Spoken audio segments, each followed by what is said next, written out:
Welcome. I would like to welcome you to episode 362 of the Unpopular Podcast. This is the man, the myth, the legend, Jalen Hunter. And here at the Unpopular Podcast, I'm not really asked you to agree with me. I'm asking you to hear me out.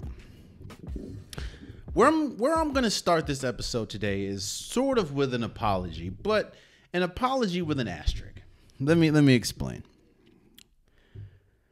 The biggest topic and the biggest news, obviously, that happened over this past week, or this weekend, let me say, was Colorado going to Texas or TCU and beating them. Now, to put this into bigger perspective, Colorado won one game last year. And that one game obviously wasn't against a ranked opponent. It obviously wasn't against the runner-up to the national championship last year. And Colorado was just in a terrible place last year, and actually for the last few years. And where I said that I'm going to start this with an apology is with an asterisk, is because when Deion Sanders came over to Colorado, there was a lot of excitement, a lot of expectations with Deion Sanders being the head coach of this team. And as somebody that it's hard for me to get up, it's hard for me to get amp about a coaching. Well, let me say this about I knew Deion Sanders was going to be good. That's no question. Everywhere Deion Sanders has gone, whether it was professionally when he was playing and obviously in Jackson State, he's changed whatever organization he's been in. And there was no question that Deion Sanders was going to be good. And I didn't think that, I understand it's one game, right? And I'm not trying to throw water on this flame that is Colorado right now. I'm a huge proponent of players play the game, not the coaches. I understand how important coaches are. And I also understand, especially now in college sports and college football in particular, how important and how vital the transfer portal can be for schools. I mean, I haven't even addressed the apology yet. The apology is I didn't think Colorado was going to be that good. I still think it's going to be a bumpy season, but I didn't think that Colorado was going to be that good. Because, again, I was looking at how they played last year and just how abysmal of a team they were. And while, yes, you have Deion Sanders, and Deion Sanders, like I said earlier, changes the dynamic of any team that he's on, whether it's coach or player. I still was skeptical. You know, we saw the video with the I'm here bringing my luggage, and my luggage is heavy, and you know he brought his sons with him. He also had Travis Hunter with him. I just didn't know. I didn't know if that was going to translate to a bigger market. I didn't know if that was going to translate to winning in a bigger market. And to go to TCU, like I said, I know this isn't the same TCU from last year. A lot of their players went to the draft, but this is still a good TCU team. I'm not minimizing anything that Colorado did, because while yes, it was a back and forth, they ultimately won 45-42. Colorado was in full command pretty much the entire game. And I can honestly say that I was pleasantly surprised. Now, again, this is only week one. And I don't think that, Colorado is going to go undefeated. I don't see that. And I honestly don't even know if they're going to have a winning record, because they have a really tough schedule by the end of this year. I don't know that. But what I do know, after watching week 1 is that Colorado is going to be much better than they were last year.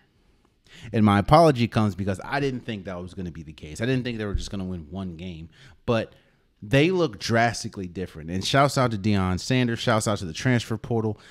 It has changed. This is not the same Colorado that we're used to. And just look at these numbers, man. Shadir, I apologize if I messed your name up, bro. Shadir Sanders, 38 for 47, 510 yards. He had four wide receivers, or 4 players that was over 100 yards in receiving. I know the Heisman updated rankings came out, and I know Shador Sanders, his name is rising, and we have to talk about Travis Hunter for a second, because his name was not. It was like also receiving votes or whatever. It was Travis Hunter. I think that it's going to be very hard because if you watch the game, he played like 100 snaps. It's when you play high school football, it's very easy and it's very common to see a player play maybe wide receiver and corner or running back and safety. Like it's very common, especially in some of the bigger markets, to see that, because you have a player that is just so dynamically better than everyone else on the field that you're going to use him the best way that you can. And as we saw, he had an interception, he had breakups, and of course he almost caught a touchdown that he dropped. He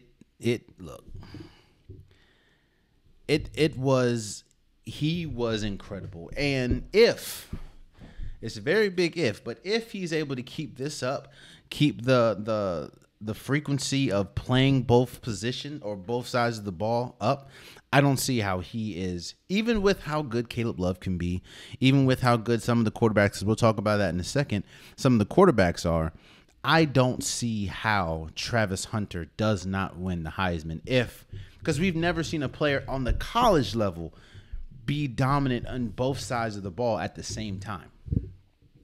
Now, again, it's very hard for me, and I don't know if he's going to be able to keep it up, because, again, that is a lot of work on that body. And again, he looked really good game 1. It didn't gas him out. He didn't really look too tired, which was the fear that, of course, everyone had watching somebody play 100 snaps. But I am interested to see maybe if he continues it, how he'll fare against, in week 6, 7, 8. You know what I mean?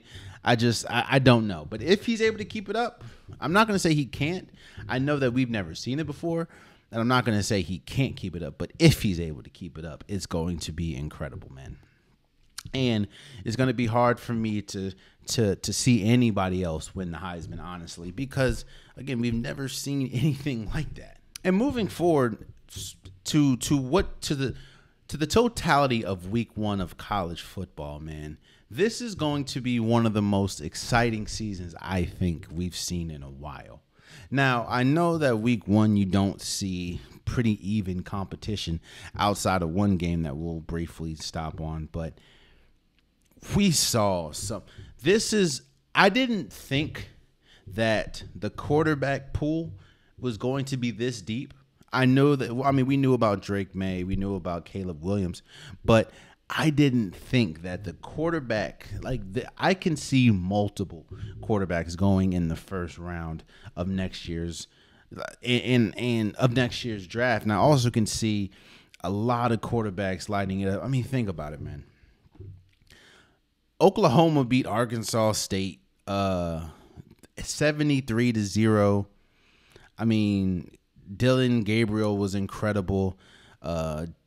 Tennessee beat Virginia 49-13. Joe Moulton III was incredible. Oregon beat Portland State 81-7. Bo Nix looked great. Michael Penix, he looked really good for Washington. Notre Dame had Sam Hartman. He looked incredible. Of course, Caleb Williams did what Caleb Williams did. The quarterback play this weekend really emphasized to me that this is going to be a great season for college football. While yes, there are teams that may not have the quarterback, maybe their best player is the running back, the whole maybe the Bijan Robinson thing that Texas did last year, or Michigan has I forgot his name, Corin, I think. But it's what's exciting is the quarterback play, and what's exciting is the fact that any given night, any given day, any given Sunday, or Saturday, I apologize, you're going to see a top tier quarterback. Again, nobody, hell, we even just talked about Shedeur Sanders. He went for 510 yards, 4 touchdowns. Moulton had, Joe Moulton III from Tennessee had 2 touchdowns. Gabriel Dixon had 2 touchdowns. Bo Nix had 3 touchdowns. Michael Penix had 5 touchdowns. It's going to be incredible, man. Caleb Williams had 5. I'm excited to see not only what Colorado looks like, but all of college football. I know next week I think that Texas is gonna play Alabama, so it's every week we're getting something. This is the heart of sports season, man. You have baseball season kind of coming to or winding down once October hits. Basketball season is about to come back. We'll talk about Team USA in a second. The NFL starts tomorrow. It's beautiful. You have Coco golf and tennis going crazy, man. It's a great time for sports. And one of the games that I think the best game, even though the score may not indicate it, the best game to me this weekend was LSU and Florida State. And Florida State beat LSU 45-24. If I were both teams, I would be extremely impressed and extremely excited by how this year is going to go. We talked about the quarterback play. Jaden Daniels for LSU, he didn't play that bad. He played actually pretty good. And Jordan Travis was the steal of the night. He was incredible for FSU. He went 23 for 31, 342 yards and 4 touchdowns. While they both did throw an interception, it was incredible.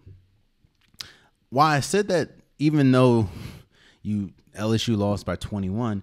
What they should be excited about is how good the first half and pretty much the beginning of the third quarter, their offense was humming. It's just they could not. I don't know how many. They went to the red zone, I think, like 3 times in the first half and didn't score. Like it's hard to win any game when you continuously go to the red zone and not score. So I don't know if that's going to be a trend, obviously. But in Florida State's case, and both teams, honestly, you can sense they were tense. You can sense this is a big game. This is game 1. I mean, Florida State's ranked 8th. LSU's ranked 5th. This is a huge college football game, and it did not disappoint. Now, yes, at the end of the day, you lost by 21, and FSU scored 21 points in the fourth quarter. But if I was LSU and FSU, I would be excited about where this season could go for both teams. I wouldn't be shocked if we look up sometime in this season and FSU is competing to be the number 1 team in college football. And it seems like they have the quarterback, Jordan Travis. He looked incredible. There was, I will say this, especially in the first half, some of the decision makings from both teams. Again, I'm just gonna chalk it up to the first game of the season. But Jordan Travis was throwing some ball. Like, I know he was pressured, and I don't know what he thinks is throwing the ball away, but he would throw the ball up for grabs multiple times in that first half. Now, of course, one time the defense came down with it, but I'm like, dude, what are you throwing it to? What are you doing? And Jaden Daniels, bro, he jumped. I will not. That was the play. He jumped. You know how like a quarterback tries like quarterback dive or jump over somebody. Maybe if you have a clear path in front of you, or maybe if it's just you and the defender and nothing else, or you're trying to jump into the end zone, or you're maybe 4th and 1. No, he was like it was like 2nd and 7, and this man, it seemed like he jumped right into the arms of an FSU defender and just got body slammed. I'm like, dude, what are you doing? I don't know, man. It was an exciting game all in all, and I would be excited if I was both schools going into this year. So, college football is back. I know that there's a week 0, but this is the first time that they're actually playing. Now, again, some of the competition wasn't the best, like Portland State, Arkansas State. I get it, but this is the first time we're seeing teams actually play capable teams. Like I said, LSU playing against FSU and Nevada going up against USC. So I'm excited. I'm excited for where this year is going to take us. Now let's move forward. Football, the NFL is back. Like, actual regular season is back tomorrow. You have Thursday night football, the Chiefs going up against the Lions. I'll give my week 1 predictions a little bit later, but as the season was approaching, as for people that's been following me, I have been doing I did a divisional breakdown of every division in football. I broke down every team. I said why this team's going to be good, why this team's not really going to be good, what expectations, what division's the best, what division's the worst. Last episode, I gave my top 10 players in football that I think are going to be this year. And this episode, the episode right before Game 1 of the NFL season, I'm going to give my NFL predictions as far as awards. Who's going to win the rookie offensive player of the year? Who's going to win the MVP? Who's going to win the Super Bowl? That is what this is today. And where I'm going to start is the offensive rookie of the year. I think that it's very easy to say, hey, maybe it might go to a Bryce Young. Maybe it might go to a C.J. Stroud. I was really looking at – I was squinting my eyes really hard at Zay Flowers because I think that he's going to be very dynamic for the Baltimore Ravens. But I think that the player that's going to get the most volume and the player that I've heard, honestly, nothing but solid reports about this training camp, this offseason, has been Bijan Robinson. I think the last thing that the Falcons want to do is put a lot of pressure and a lot of plays really in Desmond Ritter's on his shoulders. And when you have a weapon like Bijan Robinson, I think he's going to get a high volume of carries. While, yes, the offensive line isn't the best, I do think that he has the skill set, kind of the elusiveness, maybe like a Saquon Barkley. I think he's going to be incredible. And I have all the faith in the world that he is going to be good. Hopefully nobody gets hurt. Obviously, that's the goal. So I think that Bijan Robinson is I have him winning the offensive rookie of the year. Then you have the defensive rookie of the year. I think that there's no other defensive player in a better position on a better team than Jalen Carter and the Philadelphia Eagles. I think that Jalen Carter has the ability to be game-changing day one, especially when you pair him alongside Jordan Davis. We know about, of course, the Georgia connection, and I think, to me, Jalen Carter, going into the draft, I thought that he was the best defensive player in the draft. Of course, we know about the off the field issues that kind of caused him to slide down the draft, but I think that the Philadelphia Eagles have the best defensive player in the draft, and I think he's going to be great. I have Jalen Carter winning the defensive rookie of the year. To me, there's not a better position and not a better team that he can be in, and that he's needed in more than the Philadelphia Eagles, especially when you see how many of their defensive players left to go to a different team or retired or something. So I think that Jalen Carter is going to win the defensive rookie of the year. Let's go to offensive player of the year. And this is usually the award that goes to the non-quarterback. We know that the MVP usually goes to the quarterback. There are, very rare years that maybe a running back or another type of player gets it, but usually the MVP is a quarterback. And usually the offensive rookie or offensive player of the year either goes to a wide receiver or a running back or maybe even a tight end. I think this year, and I talked about it a little bit last episode when I was talking about Justin Jefferson. I was talking about how rich the league is right now in wide receivers. I mean, just the AFC alone, you have Jamar Chase, you have Stephon Diggs, you have Garrett Wilson, you have Devontae Adams. It's going to be such a great time.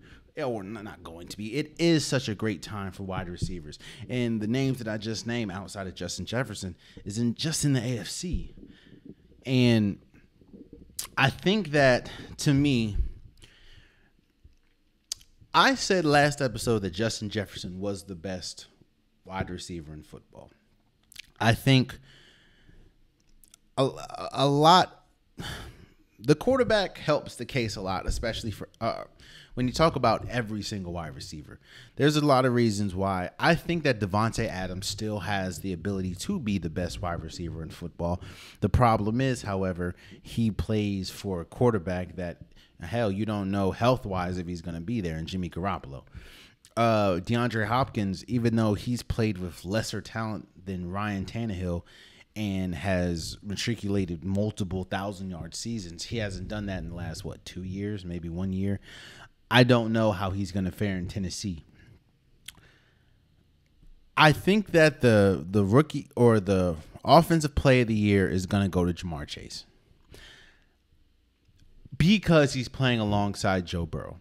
I think that, to me, like I said, that doesn't take away, and I still think that maybe Justin Jefferson is probably the best wide receiver in football, but when you're playing alongside, when you have the wide receiver core, that's it. When you're playing next to a T. Higgins, and when you're playing next to a Tyler Boyd, when you're playing next to a Joe Mixon, and you have Joe Burrow throwing you the ball, I think that just if he's able to stay healthy, that just enhances Jamar Chase's options.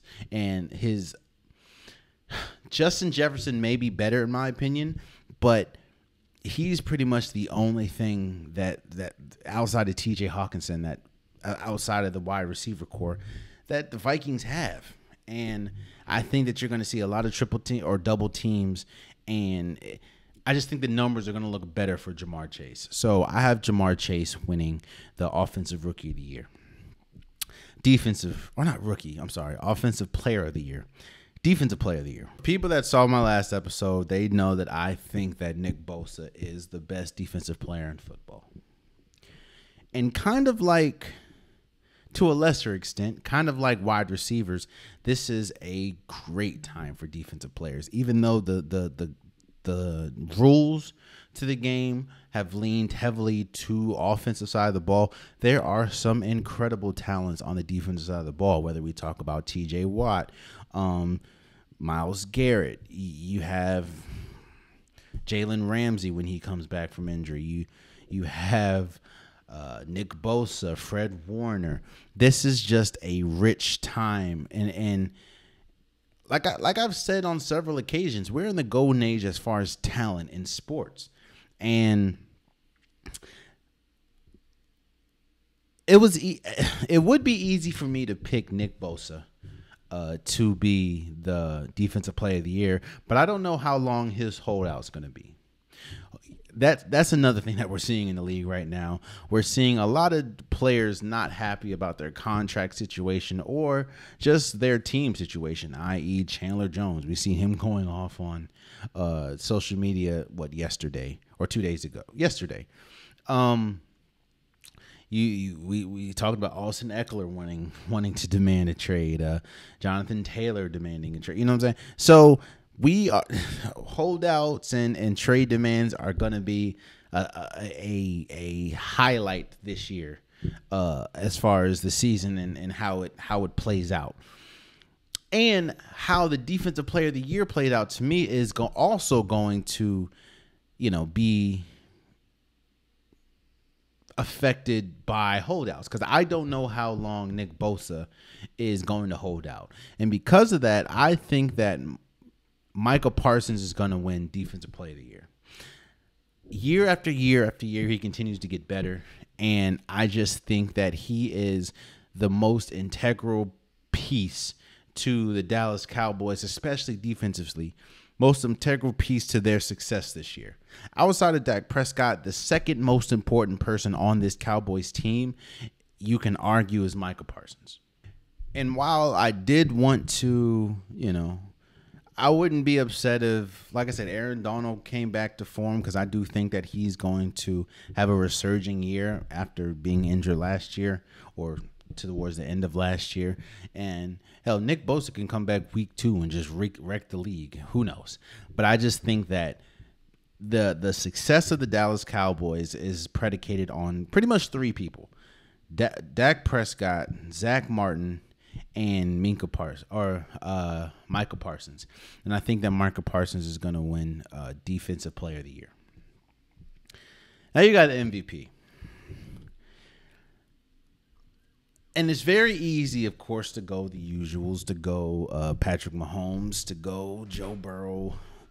I think that, don't get me wrong, I think Patrick Mahomes is going to have a good year, and he's going to have a very interesting year, seeing as though the weapons that he has are really unproven. So we're really going to see how great Patrick Mahomes really is. I'm not saying that should be in question, but you with the talent that you have, it's very it's not the best. And of course Joe Burrow, he's going to be great. I think that it's a cheat code when you have that type of those weapons around you. I'm interested to see what Aaron Rodgers is going to look like. Of course, Jalen Hurts, he could have a great year like he did last year. Maybe Dak Prescott can surprise a lot of people like myself. But I think that this is a very important and very big year for Lamar Jackson in general. And Lamar Jackson has gotten better year after year after year statistically. Now, there's a lot of people that still think Lamar Jackson can't throw the ball. To me, at this point, the only thing that's going to change those people's minds is if Lamar Jackson throws for like 6,000 yards a season. I don't think that's going to happen. But I do think that this is the first time that Lamar Jackson, in my opinion, has capable weapons on the outside of Mark Andrews. And even with just Mark Andrews, and I know you had Marquise Brown, but just Mark Andrews, Lamar Jackson was able to be one of the youngest players, if not the youngest player in NFL history, to win the MVP. I think that, you're hearing all the noise. You're hearing a lot of people say that he can't stay healthy. He just got his money, so that's not on his mind. And you have a competent wide receiver core. I think that this is the year that Lamar Jackson is going to take that step or the next step. And he still has steps to take, obviously, but even with that, he's already won an MVP. I think he's going to win his second MVP this year. I think the AFC is stacked. And to me, the AFC is far more superior than the NFC right now. There are some good NFC teams, but a lot of those NFC teams that are good or that we think are going to be good have more question marks, in my opinion, than the AFC teams. Like the Eagles. Last year you had the easiest schedule. Now you have the hardest. How are they going to fare, especially with a lot of their defensive players gone? The Dallas Cowboys, is this going to be the year that they don't fumble the bag at some point of the season? What are the 49ers going to look like with Brock Purdy? What are they going to look like, their quarterback position? And when is Nick Bosa going to come back? So I just think that something in my soul thinks that Lamar Jackson is going to ball this year. And hell, even with everyone hurt last year, he still, before Lamar Jackson, of course, got hurt, he had the Ravens number one in the AFC. So I think Lamar Jackson is going to win this year's MVP. Let me go to my AFC, or let me go to the NFC Championship, since I just heaped a lot of praise on the AFC. Like I said, there are a lot of question marks with the top teams in the NFC. And even with those question marks, I think because the NFC is so weak all around that we're going to see a repeat, in my opinion, of last year's NFC Championship. Meaning, I think that the Eagles and the 49ers are going to represent the NFC East or the NFC in the NFC Championship. Now, the one team, which to me, this is shocking that I'm even saying this, but the one team that I think we really have to look out for is the Dallas Cowboys. I don't think that I'm one of those see it to believe it type people, kind of like how we started this episode talking about Colorado. I need to see to believe that this is the year that, the Dallas Cowboys put it together and finally make some noise to make it to a Super Bowl. To make it to an NFC Championship. Now, this is the year to do it, man. The NFC is weak. The NFC has a lot of question marks. How are the Eagles going to fare? If you think that Dak Prescott is that person or that guy, then this is, this should be the year. But I just don't think, I need to see it to believe it. And there's more sure things, in my opinion, about the Eagles right now than there are the Cowboys. Even with the 49ers. I know there's a huge question mark at the most important position for the 49ers, but everything, outside Nick Bosa right now, everything is still a lock and everything is still great. So I have the Eagles and the 49ers going to the NFC Championship. And because the quarterback position is so sketchy for the 49ers, I have the Eagles going back to the Super Bowl. I just think, to me, it's either going to it's either going to be one of three teams: the Eagles, the 49ers, or the Cowboys, in my opinion, representing the NFC in the Super Bowl. And because I trust Jalen Hurts out of all three quarterbacks, I have Jalen Hurts and the Eagles making it back to the Super Bowl. The AFC was a little more challenging. Like I said before, it is stacked. The AFC is stacked. And if you really sit and think, man, there are a lot of teams that you can honestly see. I can honestly see a road to the Super Bowl, or at least to the AFC Championship. I can see the Bills competing for an AFC Championship. I can see the Jets competing for an AFC Championship. I can see the Dolphins competing for an AFC Championship. That's just how deep this team. Hell, I know this is blasphemy to say, but I think that the Broncos are going to be much, much better than they were last year. Just with the entrance of Sean Payton, I think that the AFC is going to be a bloodbath to get to the AFC Championship. And while, yes, Patrick Mahomes is still Patrick Mahomes. And Patrick Mahomes, in my opinion, is still the best quarterback in football. Andy Reid is arguably still the best best coach in football. Travis Kelce is inarguably the best tight end in football. I think because the talent in the AFC is so good,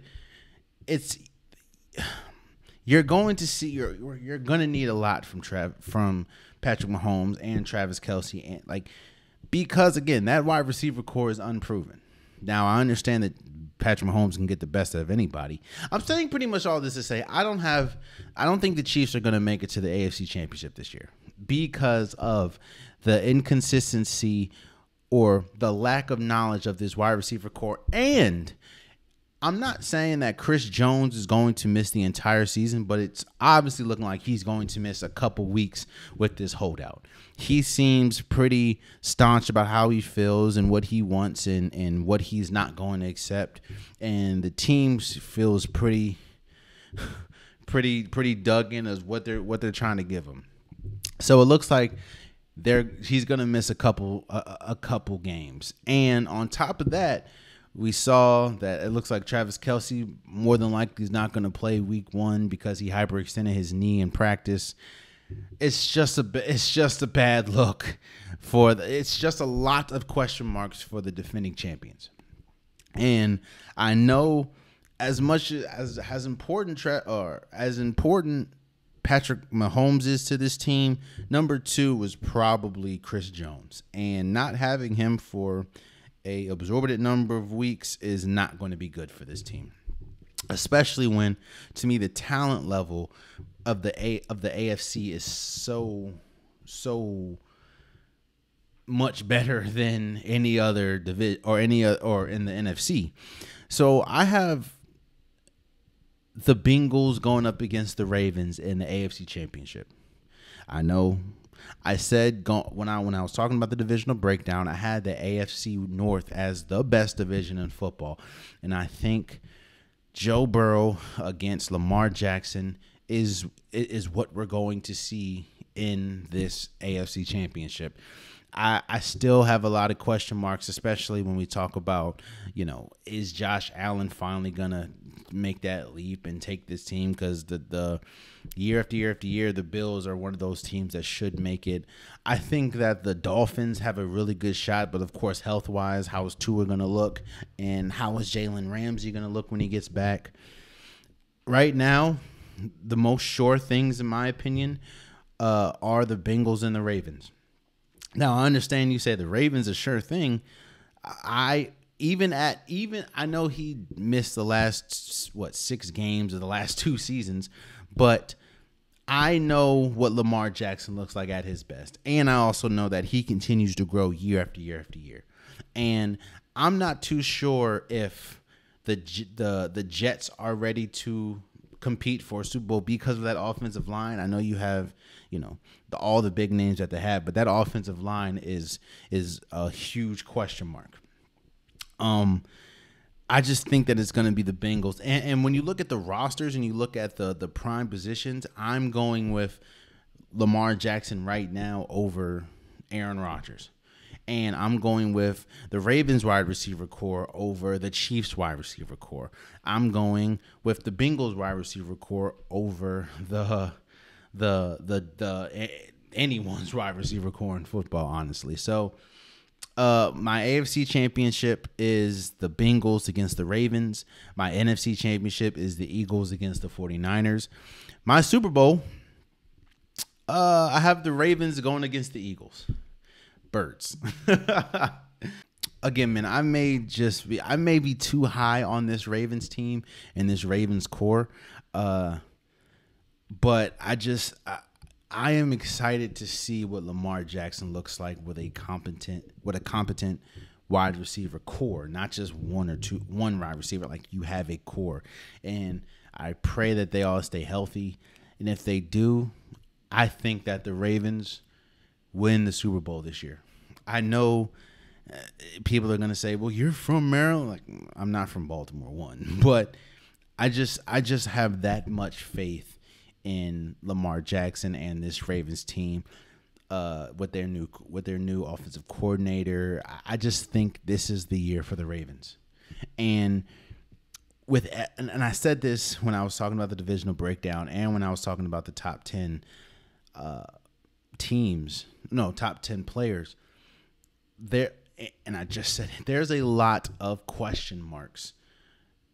Even though the talent level is high in the AFC and in the NFC, there's a lot of question marks all around the NFL.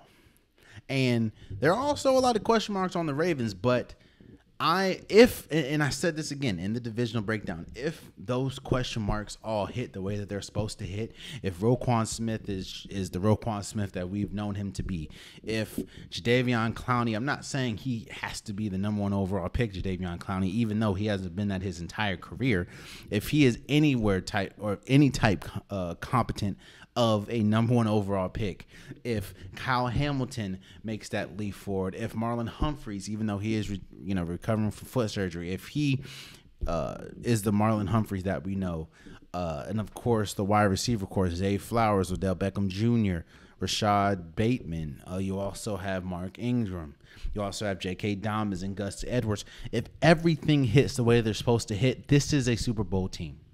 And I'm banking and I have faith that everything is going to hit the way it's supposed to. So I have the Ravens winning the Super Bowl. I know. It's, if you don't agree, which I know that majority of you guys don't agree, leave it in the comments. Who do you have winning the Super Bowl? Who do you have winning the MVP, the Offensive Player of the Year, the Defensive Player of the Year, Offensive Rookie of the Year, Defensive Rookie of the Year? Who do you have in the AFC and NFC championships? Let me know. We'll talk about it, and I'm excited to see what you guys feel. But my Super Bowl is Eagles and Ravens, and I like Lamar Jackson over Jalen Hurts. I'm one of those people, so I have Lamar Jackson and the Ravens winning the Super Bowl this year. So, moving forward, I wanted to give my predictions of Week 1 of the NFL season as far as who's going to win. I did this last year, and we're going to do it again. So tomorrow, Thursday Night Football, you have the Lions at Chiefs.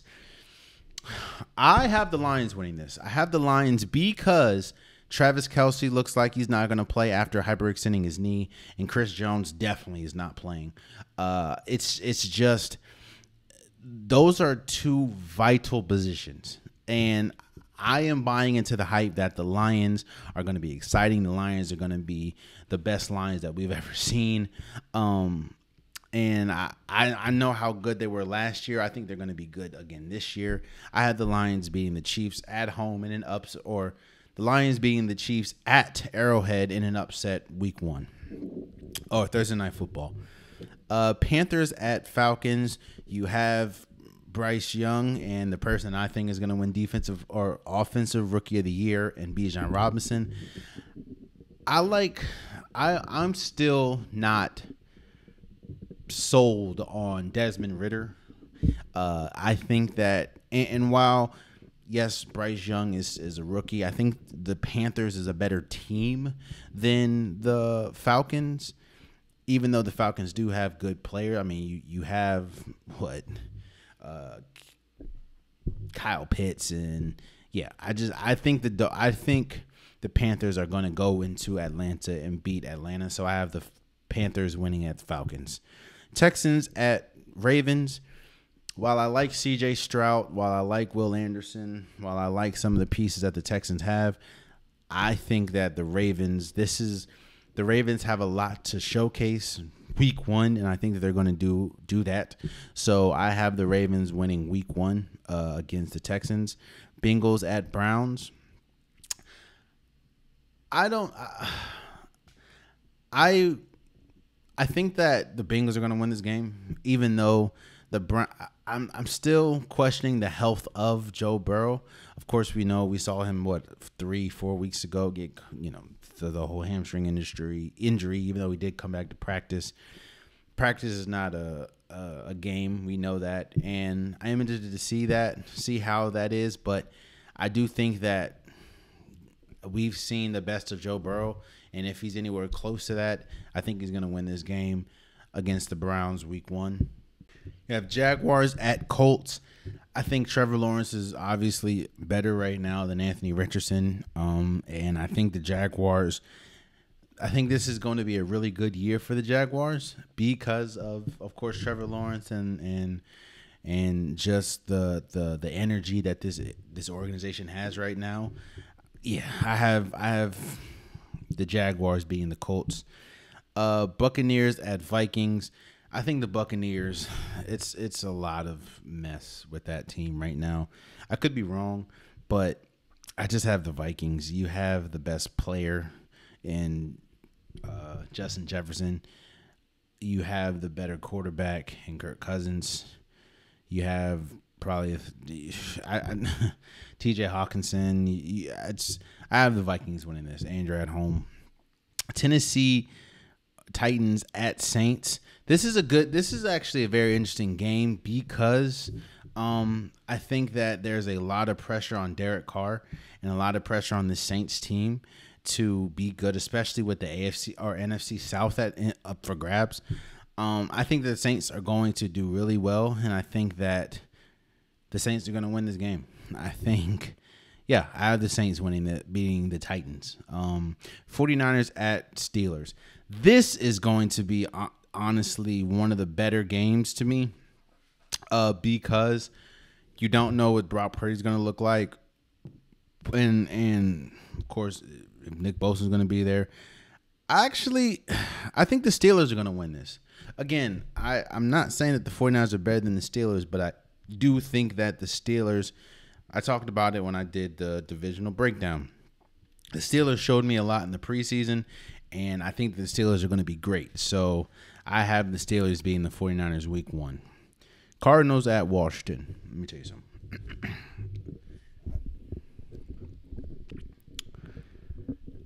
Before this season started, we're getting personal here. Before this season started, and I even tweeted this. I said, I need the Commanders to tank right. I need the Commanders to do because right now the Cardinals are tanking beautifully. I know that they're not going to come out and say that they're tanking, but when you give up Isaiah Simmons for pretty much nothing and the offensive lineman for nothing, and you give up Colt McCoy, like you waive him, you can tell what you're doing. We know what you're doing. It's okay. You don't have to say you're tanking. We can see it.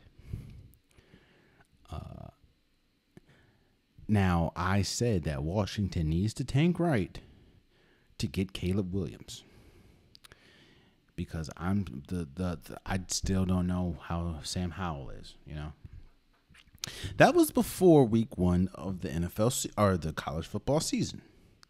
And I talked about Bo Nix, I talked about Michael Penix, I talk about Joe Moulton. There's a lot of good quarterbacks. So I say all that to say, I think that you don't have to tank as bad for Caleb Williams. I still would love to see Caleb Williams in the Commanders uniform, but you don't have to tank that bad. I think that they're going to beat the Cardinals week 1. I don't even know who the Cardinals quarterback is going to be. I have the Commanders beating the Cardinals. Packers at Bears. This is the first test that we're really going to see of the soul. This is Jalen or Jordan Love's soul team, you know. And as a team, I think the Packers are better than the Bears. But at the quarterback position, I trust Jalen Fields more than I trust Jordan Love right now. So, and you're in Chicago. I have the Bears beating the Packers. Yeah. The Raiders at Broncos. I've been on record. I think the Broncos are going to be much better this year, and the Raiders are a mess. I mean, hell, you see, like I said, what's going on with the Chandler Jones situation. It's just a mess right now, and I don't know where the Raiders are going. So I have the Broncos beating the Raiders at home. Dolphins at Chargers. This is a good game, but I think I'm going to go with. I think I'm going to go with the Dolphins. I think the Dolphins are a better overall team than the Chargers. But it all depends on the health of Tua Tagovailoa. Actually, now that I'm sitting here thinking about it, I might talk myself out of it. I think that the Chargers probably going to win because Jalen Ramsey's not going to be there.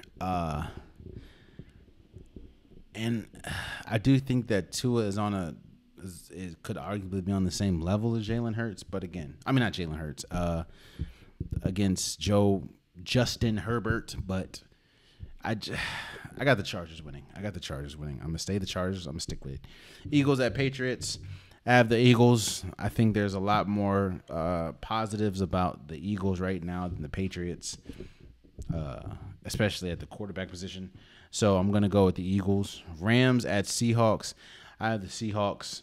I loved what I saw last year from the Seahawks, and we're really going to see was that just a special year, or was that more, can we expect more in terms, or let me say, can we expect that to be the norm in terms of Geno Smith? I'm hoping for the latter, and I have the Seahawks being the Rams. Cowboys at Giants. I don't remember the last time. This is Monday night or Sunday Night Football. I don't remember the last time the Cowboys lost to the Giants. Or let me say Dak Prescott lost to the Giants. I don't know. I'm going to say the Cowboys are going to beat the Giants. I don't like this what the offseason looked like for the Giants, even though I do like Darren Waller addition. Of course, you have Saquon Barkley. I still don't trust Daniel Jones. So, yeah. And the big one, the crescendo. Monday Night Football. You have Bills at Jets. I think that all the pressure is on the Jets to showcase their new team. And the fact that Von Miller is not playing, I think, is huge, especially for this offensive line that isn't that good for the Jets. You're not going up against one of the better pass rushers in football. I have the Jets beating the Bills in week 1. I just think the Jets are overall a better team. While, yes, I think that Josh Allen is better than Aaron Rodgers right now. I just think that the Jets team is better than the Bills team. So I have the Jets winning. Let me know what you guys think. And, yeah, we'll talk about it.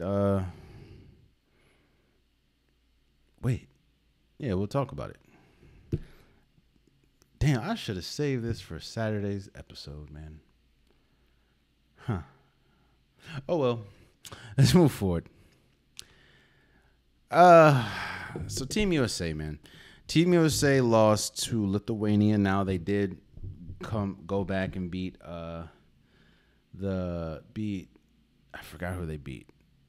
But they did go on and play another game after this and won, obviously.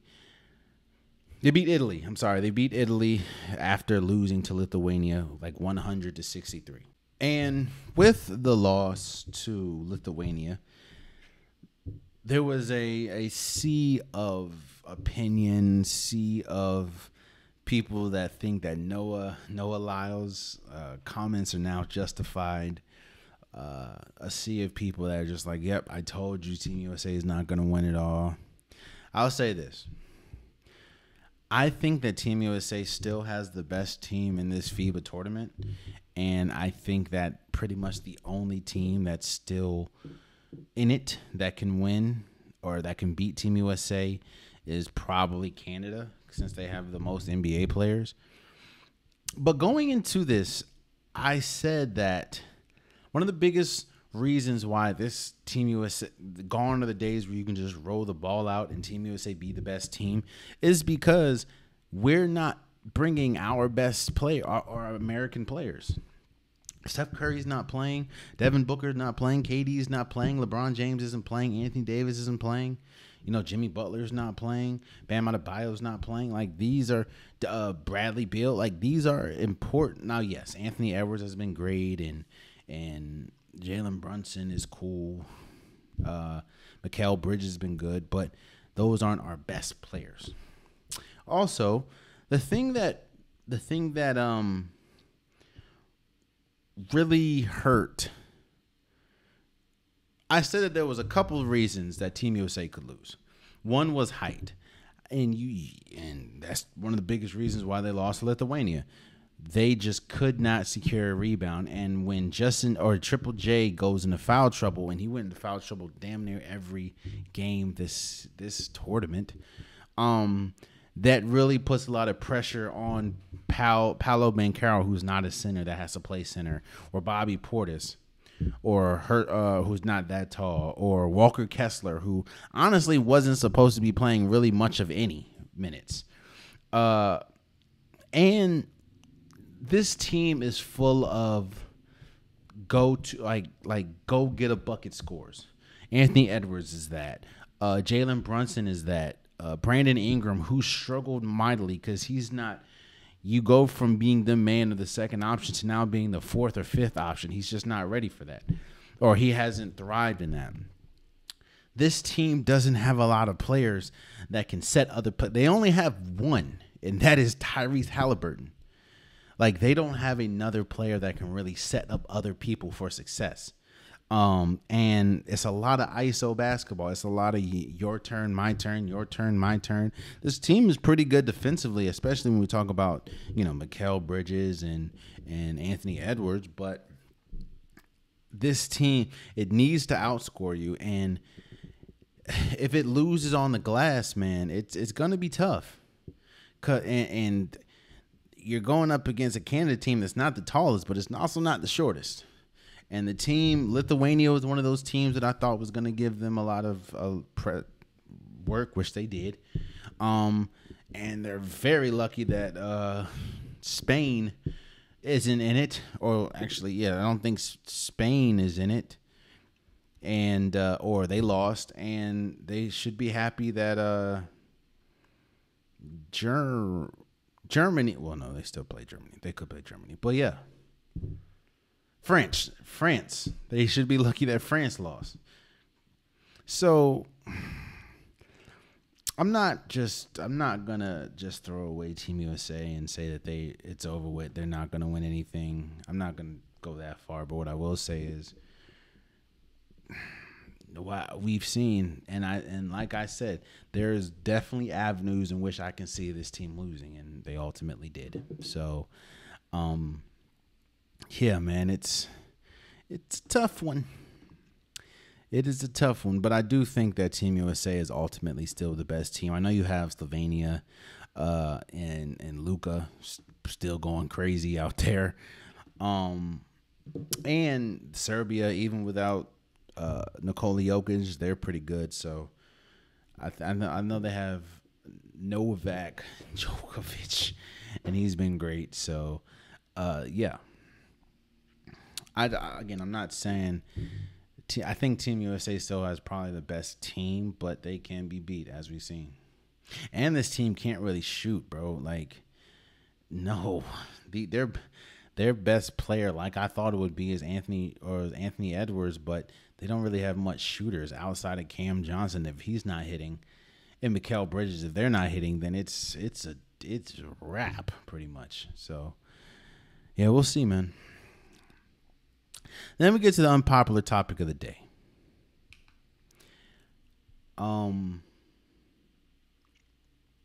We saw one of the worst losses that I think we've ever saw from Dabo Swinney, and that was Clemson losing to Duke 28-7. I'm not saying that it's over with as far as Clemson being an okay team, being a good team, but the pathway to success in college football is having a good coach and great recruits. Actually, let me say great recruits, then a good coach. And while I don't think that there's any question that Dabo Swinney is a good coach, but gone are the days where Clemson is just a powerhouse in recruiting. I know that they're still one of the top schools recruiting, but we talked about it a couple times this episode, man. The quarterback play of this entire week was incredible. So you have to roll out a good quarterback. And I know you thought Klubnik was a good, and I think he's going to be good. But I'll say this: the unpopular topic of the day is this. I think that is over until Clemson gets a solid quarterback. Clemson is not a team to really be feared. They haven't really been that team since Trevor Lawrence. And I don't question if Dabo Swinney is a good coach or not. But what I do say is that game should have showed you it doesn't matter. The talent gap in college football is shrinking. Nobody knew who Riley Leonard was going into the game, but Riley Leonard was not that much far off than Caleb Klubnik. It's all about it. Football, sports in general is about your leader. It's about the quarterback. It's about the point guard. If you don't have that, you're behind the eight ball, and Clemson doesn't seem like they have that. And they're not, to me, they're not a powerhouse this year, and they have not been a powerhouse since Trevor Lawrence. So I think the days of Clemson being, the team to fear in the ACC, especially after watching what Florida State did, I think it's over with. I would be shocked if Clemson wins the ACC this year. And I honestly be shocked if they make it to the ACC championship. I wholeheartedly expect them to lose again, especially after losing to unranked Duke. I think it's over. I think the days of fearing Clemson or thinking Clemson can be that team is over with. So we'll see. But there you have it, man. That has been today's episode of the Unpopular Podcast. I truly, truly appreciate you guys. If you want an Unpopular Podcast shirt, hoodie, sweater, long sleeve joggers, the link is in the description below. I have multiple different colors, multiple different designs. Get your Unpopular Podcast merch today. Also, please subscribe to the YouTube. Please subscribe to wherever you're listening. I am about 20 people or 20 subscribers away from 1,000 subscribers, man. And it definitely is an honor. It definitely is surreal to really think about. So I definitely appreciate everyone that's already subscribed, that's telling people to subscribe, people that, like my content or have something to say about it. I appreciate it. Just please subscribe if you can. I'm trying to get to 1,000 subscribers, and I am so, so close, and I appreciate everyone. Also, follow the socials. Follow Instagram. Follow TikTok. I post reels daily. I post stories daily. It's me communicating with you guys. It's not a team. It's me. So if we're having a conversation, that's definitely me. So yeah, please follow the socials. And yeah, man. Until Saturday. Much love.